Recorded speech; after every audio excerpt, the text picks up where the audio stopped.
Rudy, welcome to the French Ambassador's residence. You just spoke with Ambassador Philippe Etienne. Did you talk about tactics and the results, or geopolitics and diplomacy? All of it. All of it. It's a great honor to be invited here and to meet the ambassador.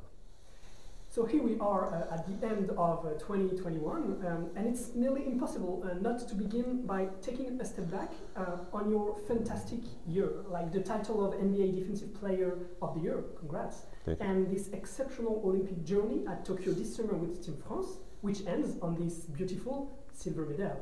So, with a little insight, how do you judge this year, and how do you place it in your career? I think it was a great year. You know, every year has his ups and downs.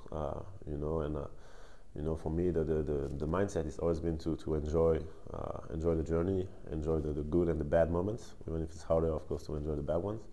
But just keep learning and keep being the best Rudy I can be, and keep trying to, you know, impact the world and not just on the court, but outside the court in a positive way. One game will be vividly remembered this year for French fans on July 25th at the Olympic Games. Your impressive France won against Team USA, and on that day you spread a lot of emotion among all the French fans following your performance. But since your return to the NBA this season, do some fans or teammates or players still talk about this Olympic journey? We've talked about it a little bit. You know, I have some of my teammates. I have a teammate that plays for the Australian national team, so they won the bronze medal. And we have a lot of American guys, obviously, so it's always, you know, it's always great to share the experiences, and, you know, and the cool thing is that, you know, guys are really supporting us. They're really proud of, you know, guys that go and play for their own national team, so it's always a pleasure. Rudy, outside the court, you are also a committed social actor. For several years, the Rudys Kids Foundation has been the perfect illustration of this dedication. Can you tell us a little bit more about this foundation? So we created the Rudys Kids Foundation a few years ago.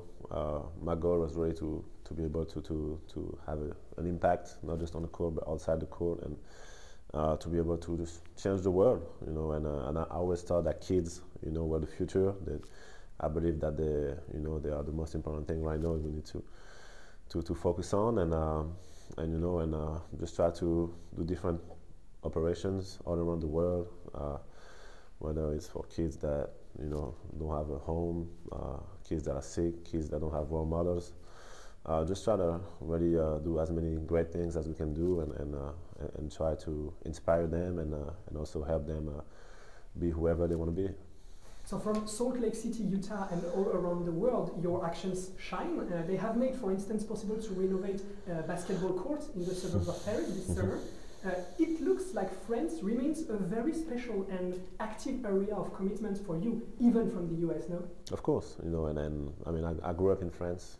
You know, I came in the US when I was 21, so, you know, I grew up in a small town in France. I was one of those kids, you know, when I was a kid, so that's why I think, for me, it's so important to try to spread the message and for every kid to understand that they can, you know, it can be them too. They can become who they want to become, and help them.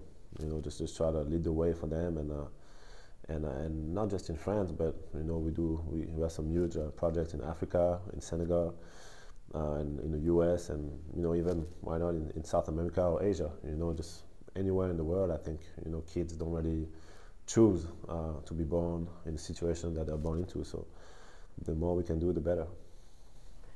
You are here in Washington to take on the Washington Wizards NBA team this Saturday, December 11th. I just can't resist to ask you one question in French, if you may. Depuis des années, votre coéquipier en équipe de France et ami Evan Fournier, également brillant joueur français en NBA, vous chambre, disons gentiment, en soutenant qu'il est prêt à mettre un terme à sa carrière si vous parvenez à rentrer un step back à 3 points, c'est-à-dire un tir exécuté avec une certaine technique. Alors, ce samedi, Rudy, à Washington, êtes-vous décidé à mettre un terme à la carrière d'Evan Fournier? Bah écoutez, moi, Evan, c'est mon ami, je l'aime beaucoup, donc j'ai pas envie qu'il prenne sa retraite trop tôt. Donc j'attends le bon moment, je me prépare, et puis quand ce sera le bon moment, je l'enverrai à la retraite, comme il faut. On retient. Thanks for representing France, Rudy, with so much talent in the NBA and also with Team France. We wish you all the best for the rest of the NBA season, and rendezvous in 2024 in Paris at the Olympics to bring home a golden medal. Thank you guys, I really appreciate it.